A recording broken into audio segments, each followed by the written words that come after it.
Good morning, happy Monday, and welcome to the SHAC.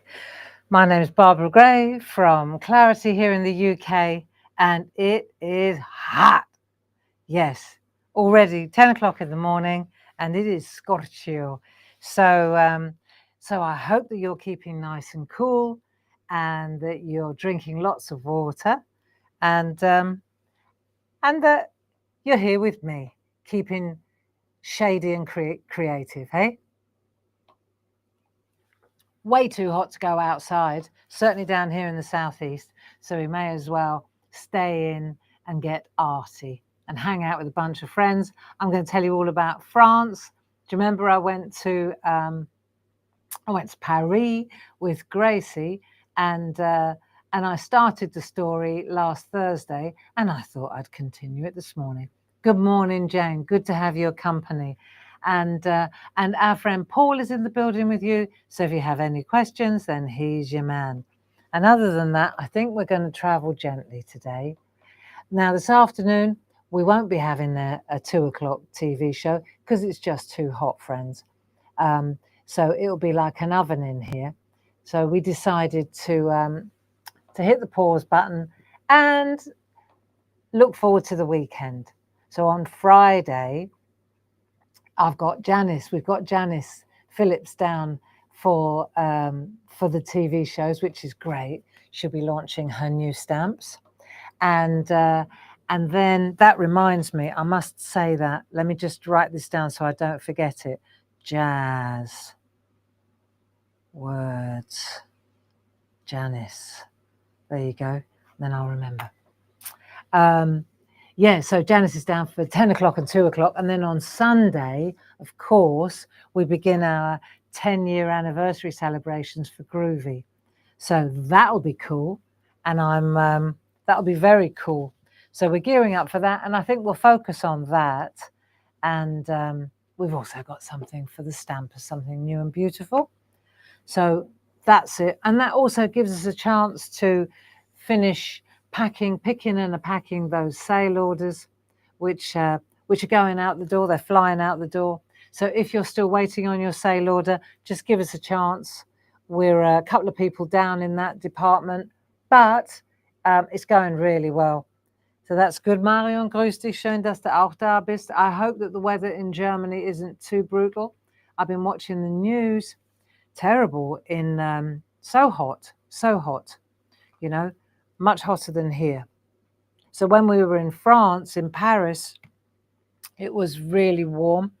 And now I hear that they had terrible floods as well in Paris. How strange. On Thursday. I know I didn't know about it, but yeah, crazy weather patterns at the moment, aren't they? So in fact, they've even in Spain and in Portugal, I think they've made it illegal to go out in the midday sun. That's how hot it is. So mad dogs and English people will be out there, I bet. Yeah, so, and we are colouring in actually a really nice little set of houses. Yeah, that's exactly right, Jill. Close the curtains, keep the fan on, keep cool. I remember when I lived in California, it used to get so hot, and you just learn, you deal with it, don't you? When the sun comes in, you close the windows, you close the blinds, you close the curtains on that side of the house, and then in the evening when you open the curtains, you open the blinds, you open the windows, let some fresh air in. Yeah. I think the most important thing to do is stay in the shade and drink lots of water, friends. We are of an age, and you get dehydrated without even realizing it. Okay? You do. You get dehydrated and you don't even realize you are. So just drink 8 pints of water a day. That's all I'll say. 8 glasses of water a day. Seems like a lot, but in this temperature, that's what I've set my target. 8 bottles of these a day. Okay, that'll work. Can't go out then because I've got to stay near the loo. Right, so let's have a look. We're adding some colour now. What was I using?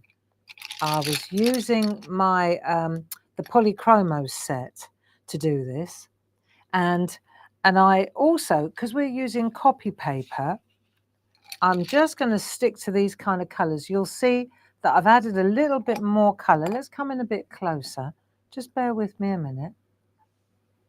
Now let's have a look. That's better, isn't it? So you can see here, one of the things that I noticed as well, and I want to flag this up. See how when you use the Pergolina B pencils or the Polychromos, they get kind of, they're oil-based, aren't they? The waxy oil-based pencils. And then what happens is they get like a sheen on them. And then it's more difficult to add shadow. But there's different ways to add shadow. And I'm going to show you a trick. Our Dorso oil, and you know, after a while, say you want to put a shadow in here, but you've got that yellow sheen, or you've got a sheen here. I've already done it on the green one, so you can see how it works. But if, for example, you take some Dorso oil, when it starts to get, because the thing is, you can rub it out, but then you've eliminated it again. So this way, what we're going to do is use the Dorso oil and use, let's pan out a little bit so you can see what I'm doing, and use the spot-on sponge. We'll put a little bit of Dorso oil on there. Don't need much. Need a bit more than when you're working with parchment because it's absorbent, isn't it? The copy paper is absorbent. I've got a bit of copy paper. I'm working copy paper on copy paper here. So let me get a fresh one of those. These are great blending pens. Okay. Right, so pop that in there. And then what we'll do is we'll just let that pen soak up some of the Dorso oil. And then what we'll do is, see, you can see when it's shiny. So for example, if I come in here now and I just run over the yellow, right, run over the yellow like that. And what you'll find is when you do that, apart from smoothing out the colour, what it also does is, just let me get that colour going. It smooths out the colour, but it also takes away that shiny. See, so you go along there. It blends the colour in, which is really cool, but it also takes away that shiny element. So now, for example, when that dries, you can't see it very well, but when it dries, what will happen is, let me go in here a bit, just break up that sheen, right, the surface, and then when you do that, once it dries, and it evaporates quite fast, it certainly in this heat it does. So when you just bring in the little bit of oil, it's really lovely to blend the colours, okay? But it also opens it up for more shading. So we'll just do that. Just add a little bit of shade. I mean, it's very kind of grungy, arty, this effect anyway, isn't it? So over here, I haven't done enough to warrant that yet. But you can see, just leave that like so. And then what we'll do is we'll use that when you're colouring in, say you're doing a bit of shading, and then you feel, hang on, it's just not taking anymore. That it's just sliding over the top. When that happens, then all you need to do is just loosen up the pigment with the oil, let it dry, and then go again. And you'll see you get some fantastic shade that way without actually eliminating the colour. Because it's so hot in here, I'm going to lean on a piece of copy paper, okay? So, good morning, everybody. Come on in. Yeah, I thought you'd join me. It's way too hot to do anything else. And I know you're waiting to hear all about the Paris trip. It was great. It was absolutely great. And if you didn't join us on Thursday evening, then I told you loads of little anecdotes about Paris then, but I thought it'd be really cool to carry on today. And I thought I'd start with, we got there on Monday, and then on Tuesday we'd planned a tour, a walking tour. I mean, it was a bit of an endurance test because it was so hot. What it is here now, it was that in Paris last week. Oh, yeah. Well, not last week, the week before. Mental. But, you know, we weren't going to sit indoors. We did actually stay indoors a couple of days. I binged Bridgerton. I know. Whatever next, eh? Like I haven't seen it before. But that's okay. It was just too hot to do anything on a couple of days. So we just... And Grace put it very well. She said, if we were at the beach or on a beach holiday or a hotel with a swimming pool holiday, we would sit in the sunshine or sit under an umbrella and we'd do absolutely nothing. So she said, so we're in a city, so why do we have to chase our tails? Why can't we have that time where we do nada? And I thought, she's not wrong. So we did nada. We just hung out and read books and talked and ate baguette, as you do when you're in French France. Right, so let's have a look. If I'm going to add a little bit of shade, I need the grey pencils, the ones from that set of 12, that oh so useful set of 12. Right, so let's get some shading going. And then if it gets a little bit steamy, let's have a look. I'll do the roof. See, where I've added get some shading going under there. This is easy, this one now. You can feel it. It's got more purchase. As soon as you distribute the pigment with the oil, you can feel immediately it just takes the pencil better. Let's come in a bit closer so you can see this. There.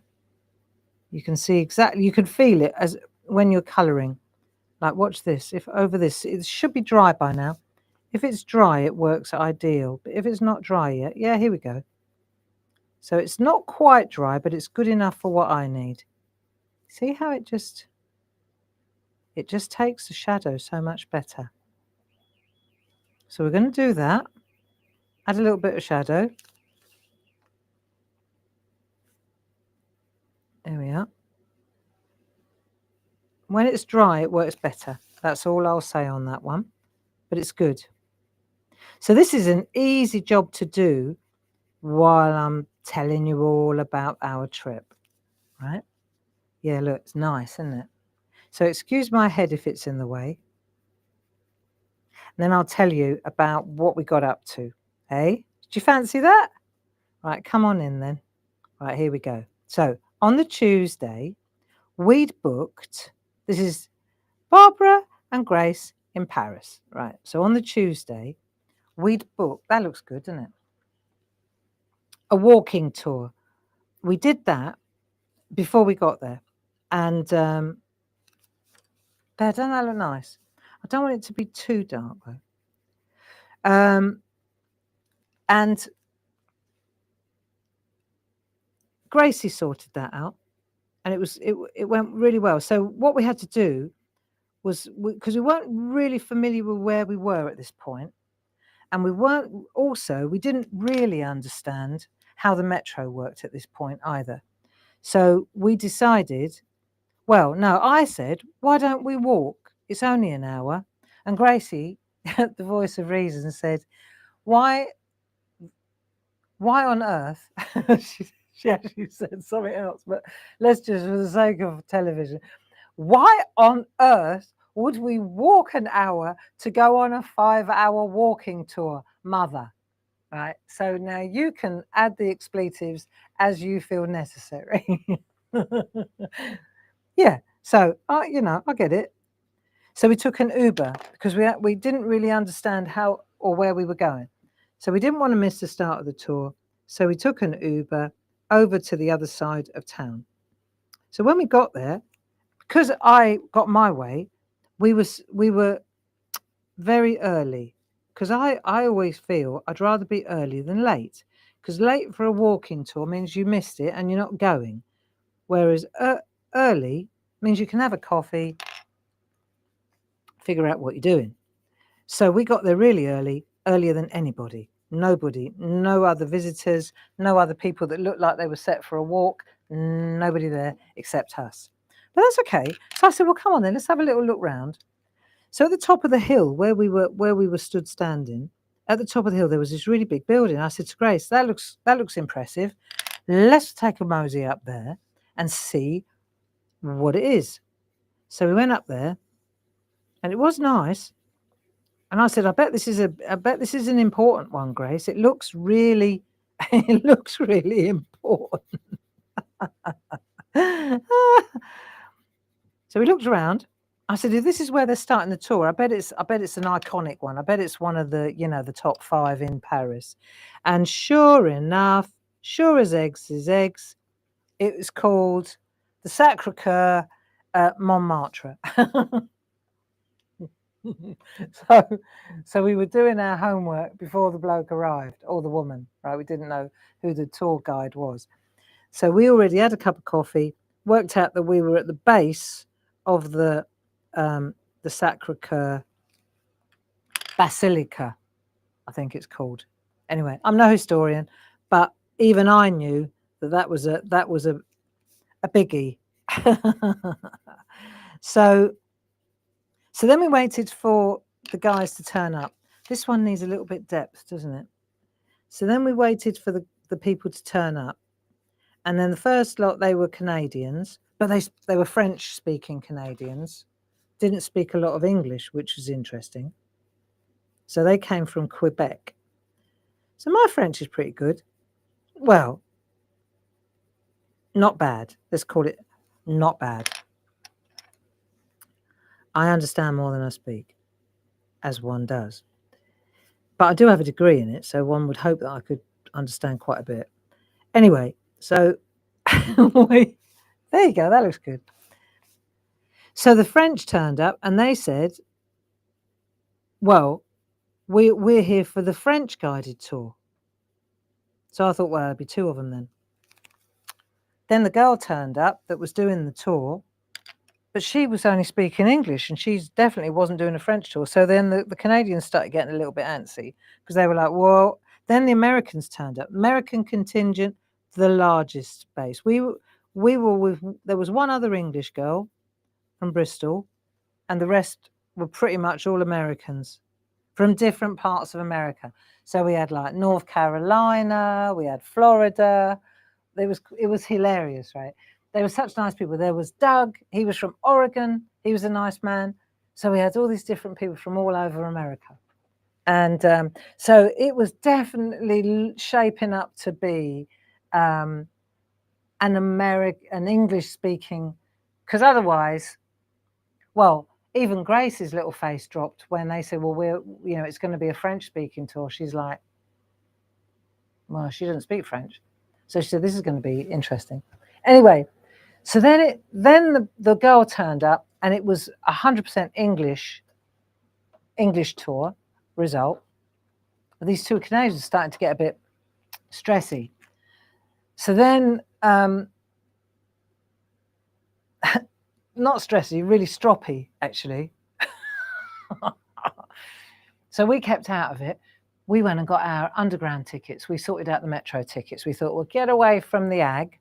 We didn't come to Paris for a fight, okay? Not on this occasion. So let's go and get our metro tickets, we said.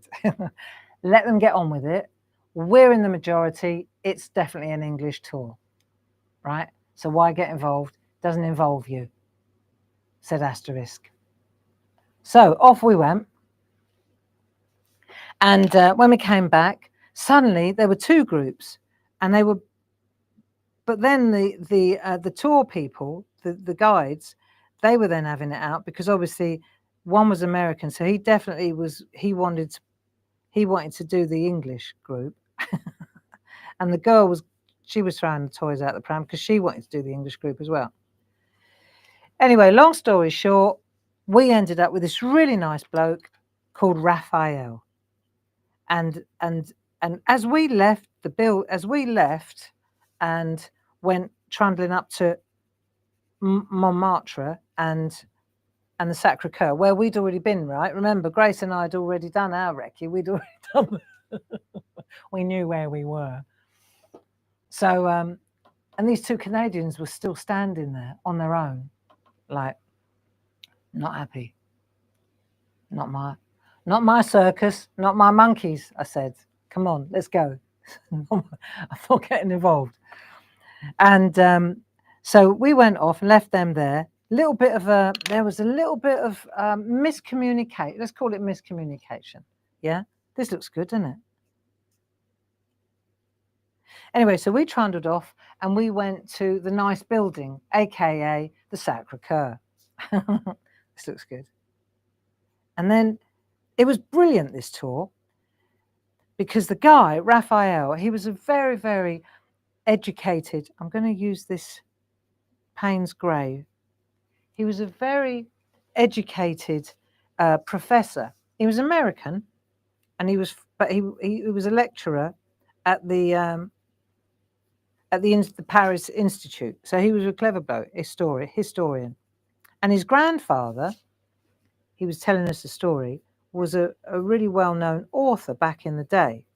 So that was interesting to find out about his granddad. I'm going to keep this very tone in tone, okay? Finding out about his granddad, who was a kind of in Hemingway times, like, so he was in like the top 3 New York best-selling and all the rest of it. Very interesting, anyway. So we went from the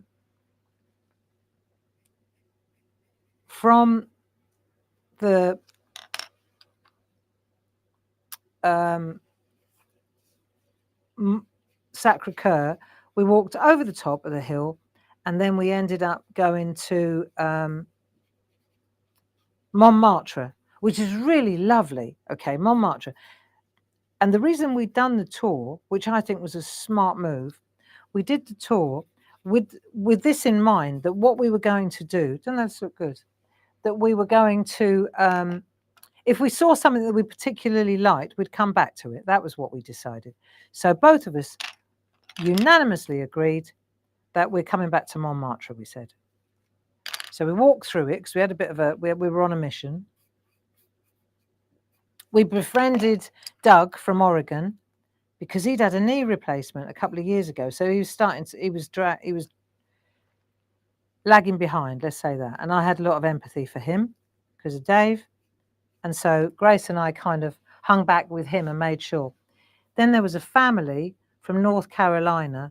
You know, it was like trying to herd cats with this family from North Carolina. They were forever disappearing. So Raphael, the guide, you could see him in he was a very polite young man, but you could see in his head what he was thinking, even though he didn't voice it. And so this crowd from North Carolina, they kept disappearing, going off. Then they decided, without telling anyone, just to go into a coffee shop and use the loo.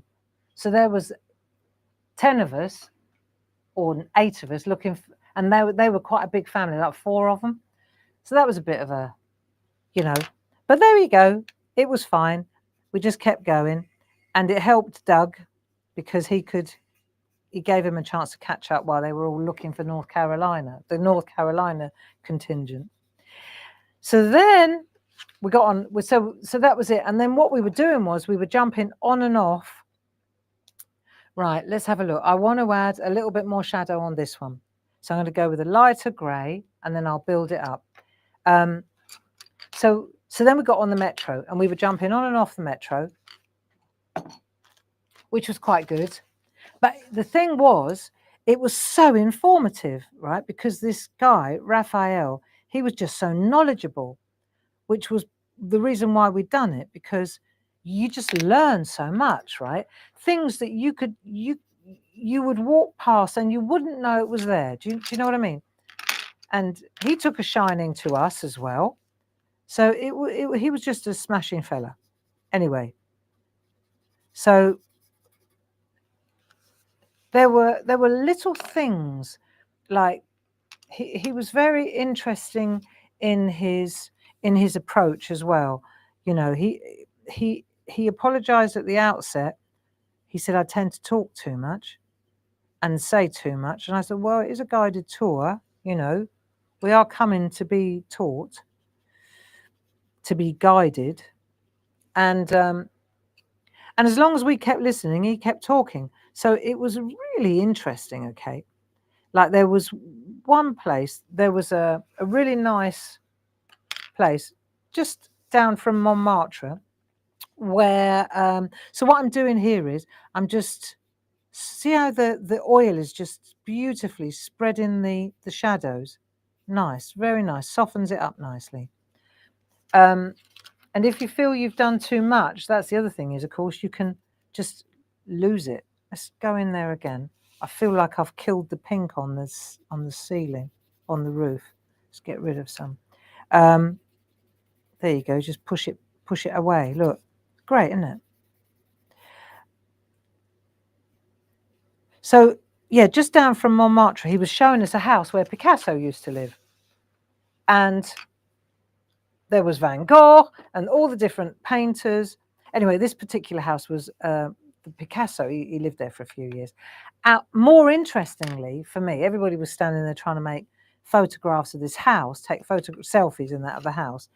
But what was more interesting, because it was so hot, was that there was a fountain, a really nice fountain in this square under the trees.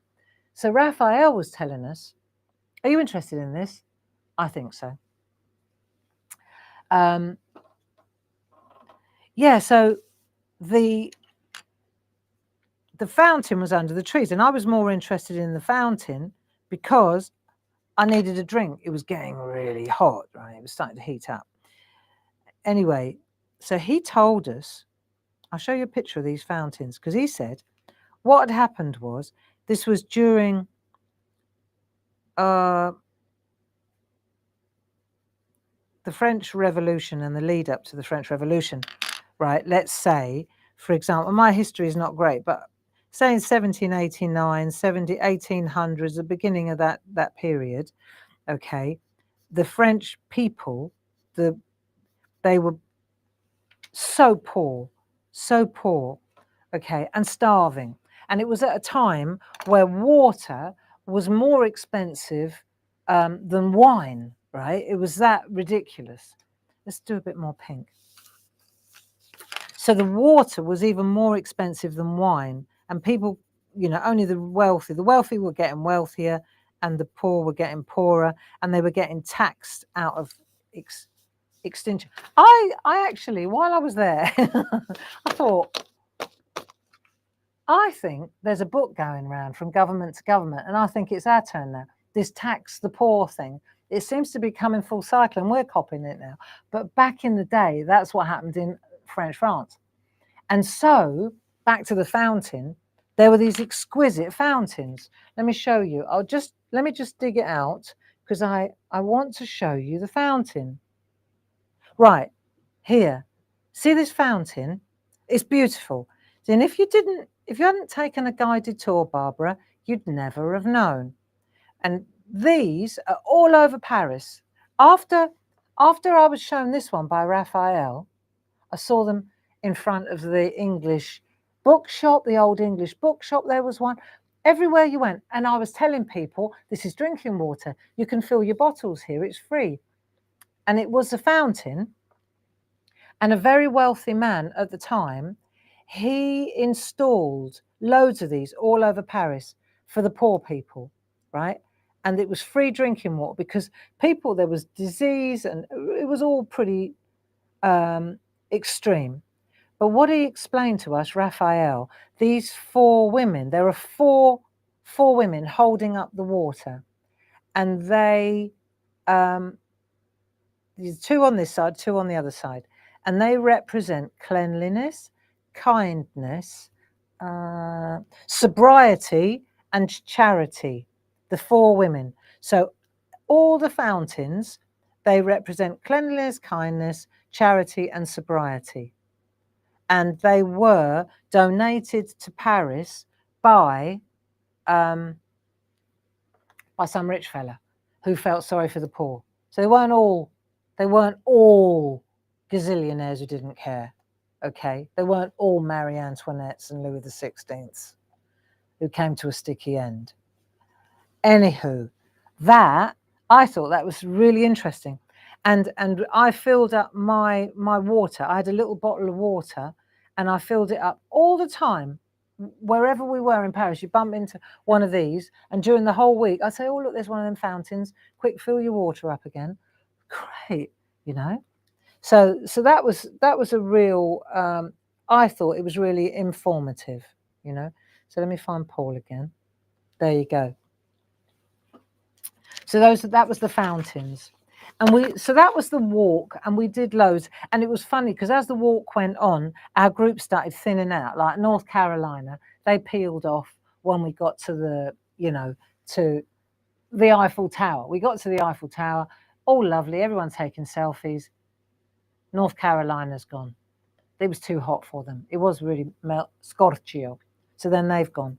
Then we got to another area, and then Doug, the knee, he couldn't cope anymore. So Oregon's left, right? So then Oregon left, North Carolina left. There was Maryland. They left when we got to the Hunchback of Notre Dame. That's how I remembered it. When we got to Notre Dame, they left. Anyway, by the end, it was the Brits. There was Vicky from, I think, Bristol or Bath, and us two. we paid for it, and we stayed the course. And I wasn't sure whether Raphael was pleased or not pleased, but it was really, really excellent. And it kind of, it set the pace for the rest of the week. And it also, what I found it did, it gave you an orientation, you know. It really did. It gave us a good orientation. Right, I've done that door. I'm not going mad with the doors, okay? I don't want the doors to be in your face. So I'm going to go with because you wouldn't, would you? Why would you put a bright red door? Well, maybe. I don't want this artwork to do that, though. I want it to be mellow. Okay, you can make bright red doors if you fancy, but I'm going to go like mellow. Yeah, this is just a mellow door. So that was the see, and then you could almost add. I wonder if you could add a bit of blue over the top. Yes, I thought so. So you add blue over that beige, and you get a really lovely effect. So let's do that. Let's just add a bit of blue over the door. And then over that, yeah, I reckon that'll be lovely. There you go. So now we're using the blue as a shader. See? It's good. They're great for blending, these pencils. Right, that'll do. Now, I don't know what this is, but I'm going to cover it. It's a cat flap. Or whatever. Okay. So, that'll do for now. What do you think these I think they ought to be brown. Anyway, done that one. A little bit more. Let's do the doors. Okay, so light grey and then whatever the house colour is.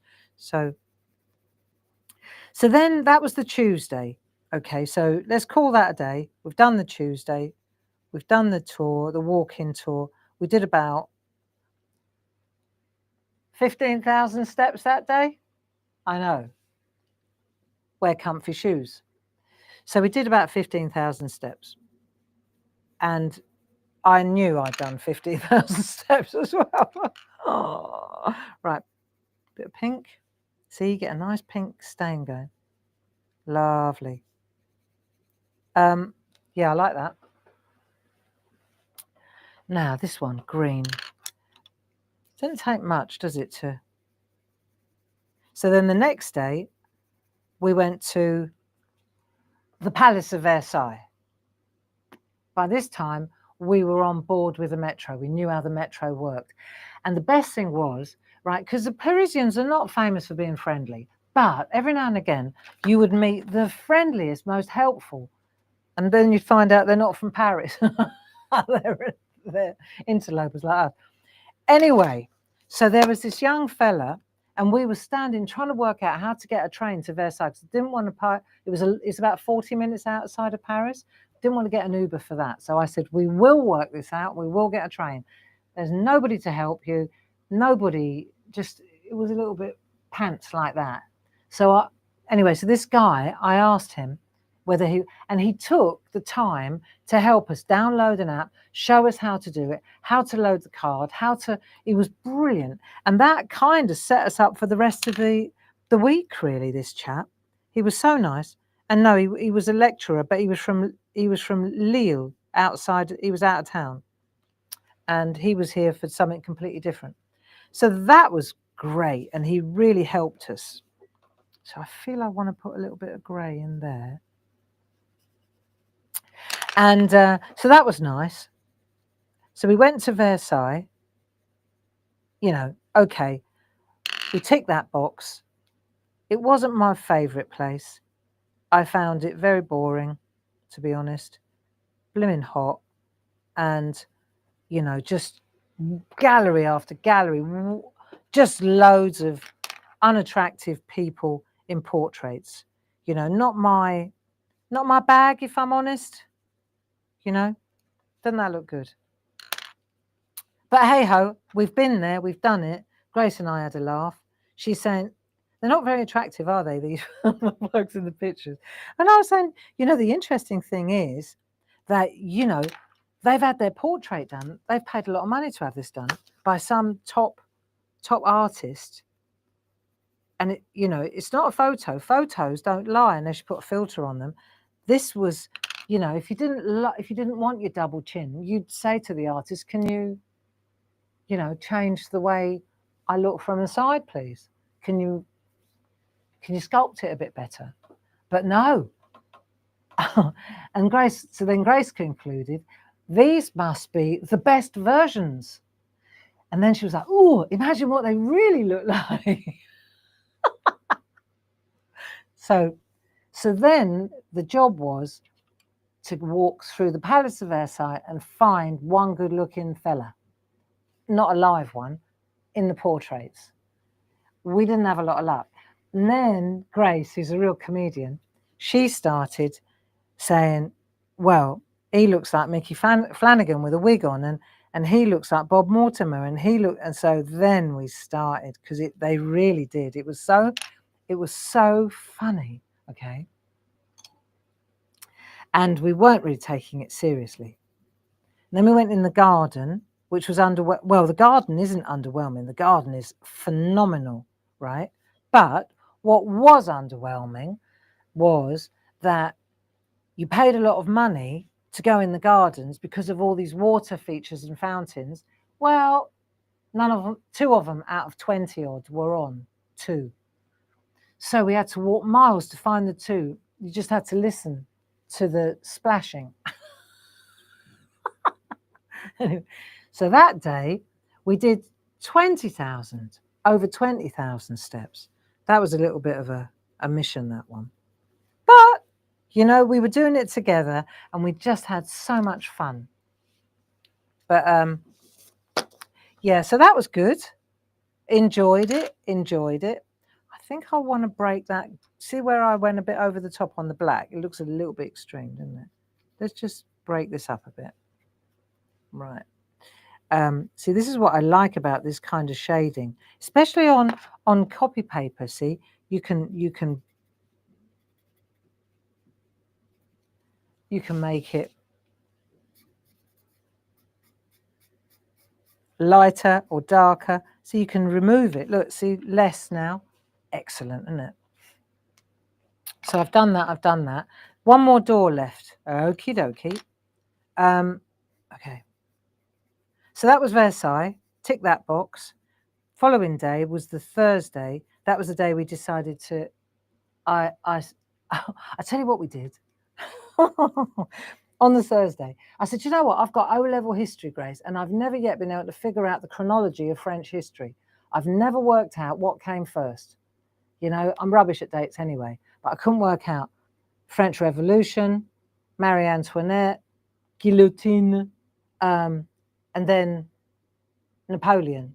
And in my O-level, we did 20th century, so that was useful.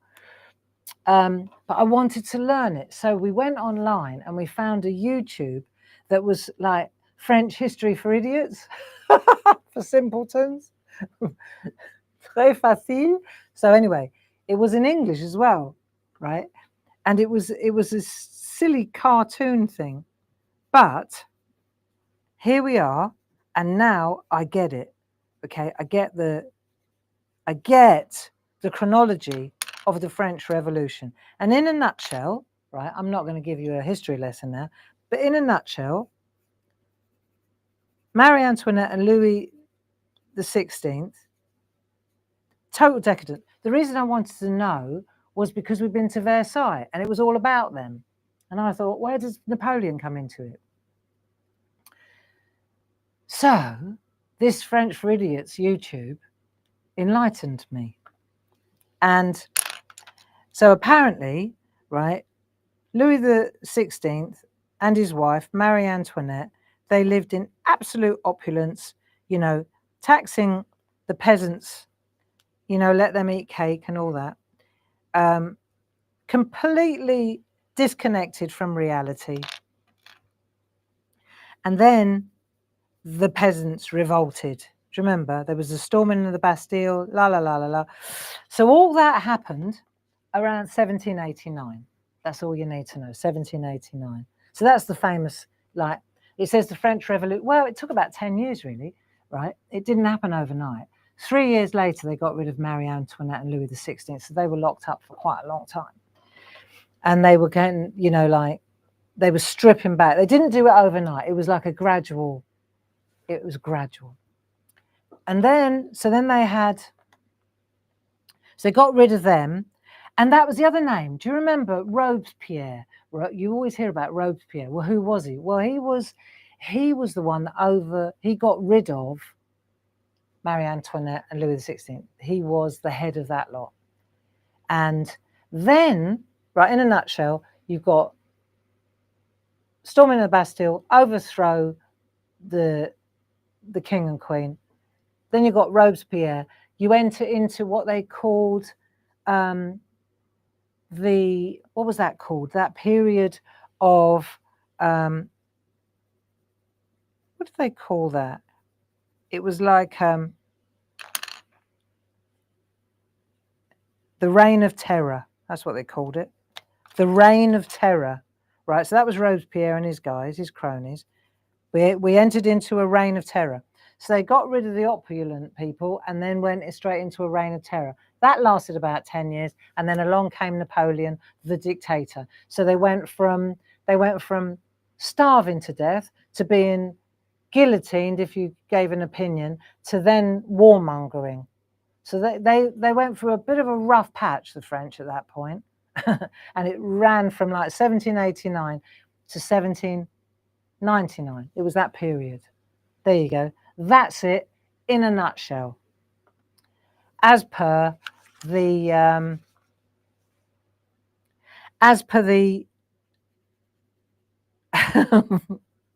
the YouTube French History for Idiots that I watched. I felt quite enlightened and educated afterwards.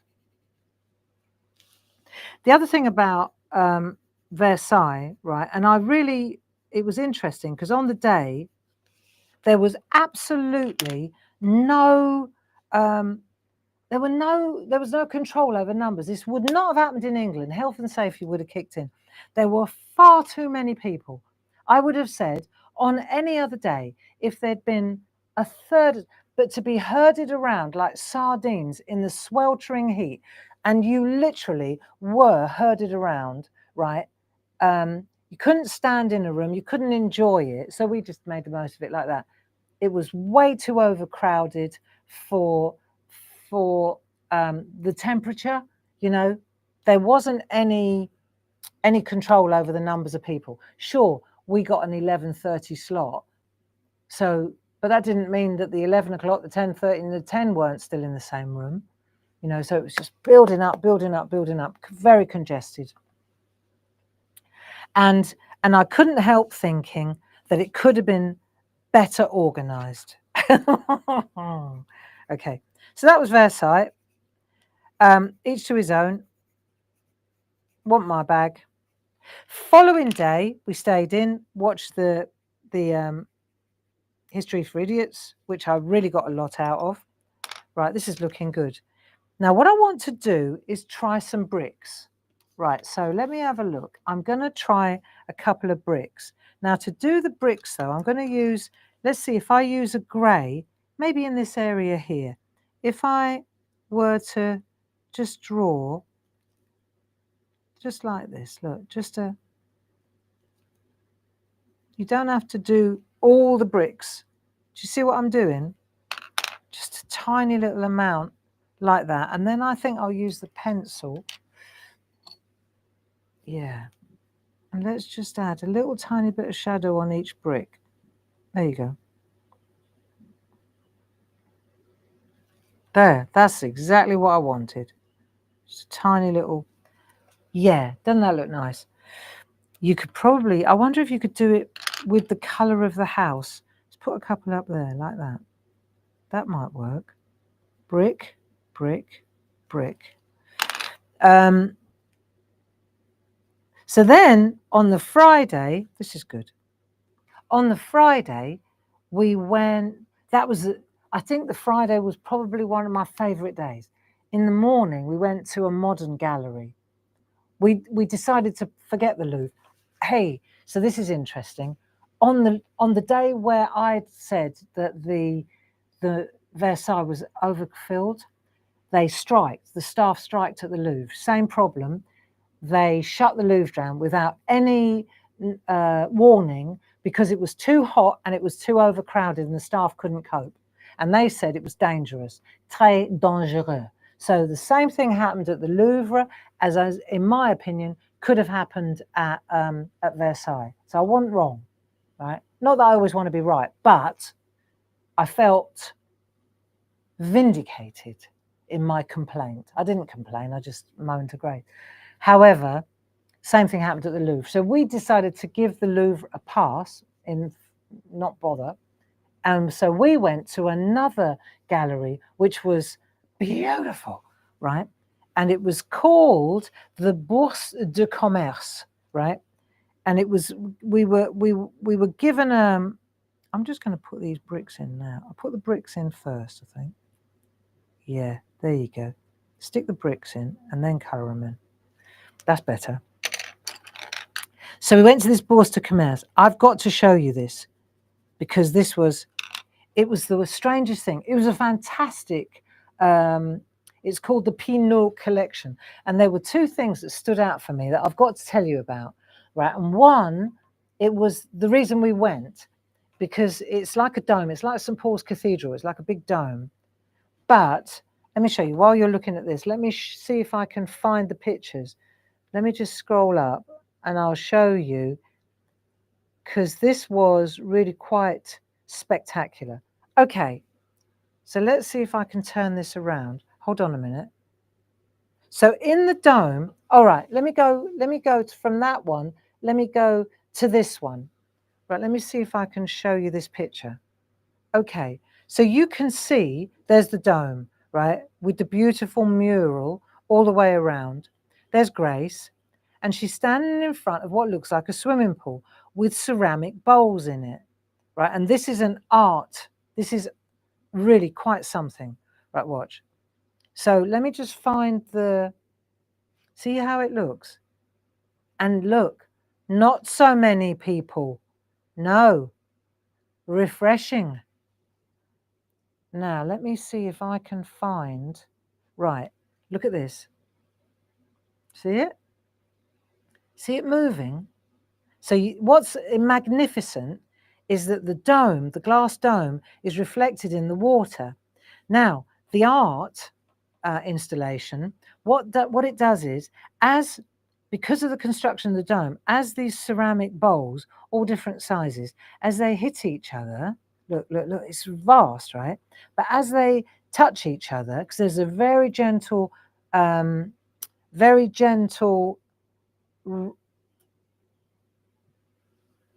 me just turn it this way, see if I can turn it up.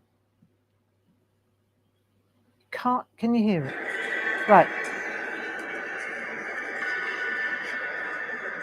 You probably can't hear it. Can you hear the bells? As they touch each other, yeah, it really is something fantastic for meditating, you know. It was beautiful.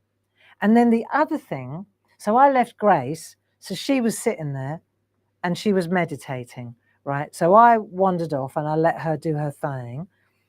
And I went and I was looking for the loo. TMI. Anyway, so then I find I'm on my own and I find this, and I nearly had a heart attack. Right, look.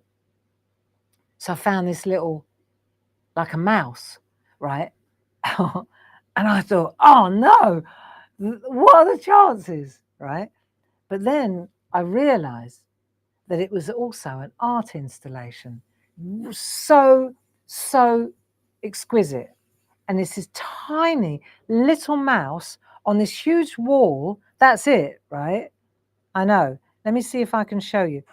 Now, listen. Maybe. See him moving, look.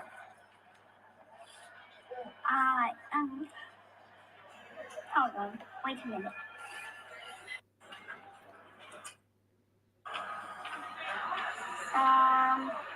I cannot, I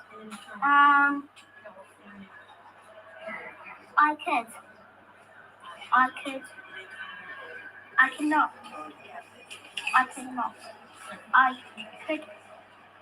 could not.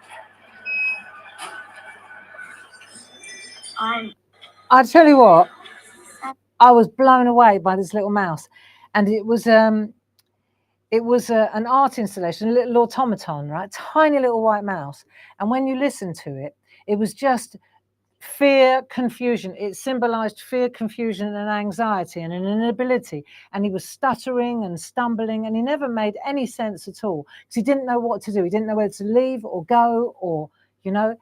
But it was obviously symbolic. It had a lot of symbolic reference. But for me, right, that was powerful. And I understand that the Louvre and Versailles, you know, they're very opulent and very ostentatious, and there's wealth. It's just dripping, you know, the Hall of Mirrors. And I've seen something similar in Germany in one of King Ludwig's places, you know, and yeah, it's very, very, very impressive because of its vastness, you know. But you know what touched me, or what spoke to me more, was the little mouse, you know.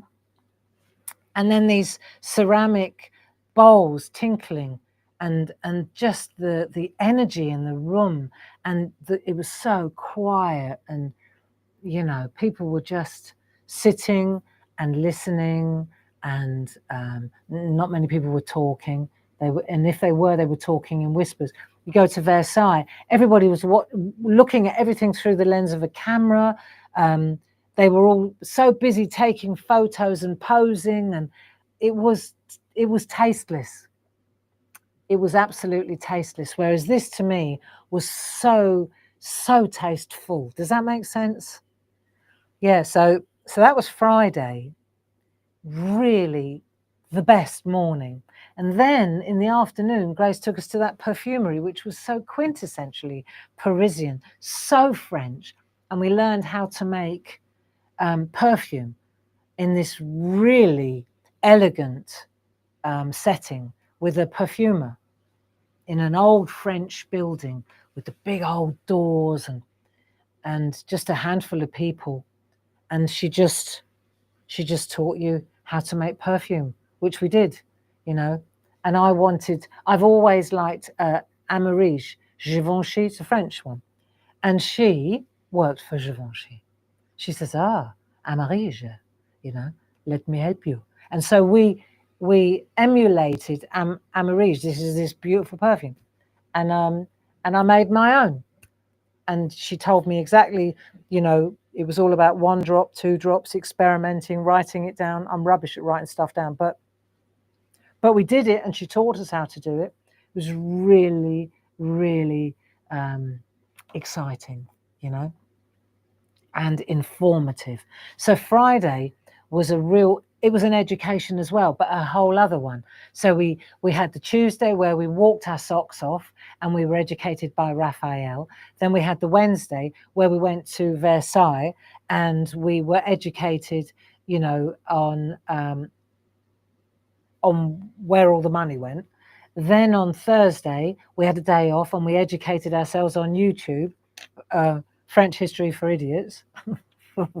That was actually really informative for me, put things in order for me. Okay. And then Friday we went to a modern art installation, which there was loads more. I've just shown you the mouse and the bowls. It was full, 3 floors full of it. Just if you like abstract art, then the Bourse de Commerce is on your list next time you go. Okay. Yeah, so that was quite something, really. There you are.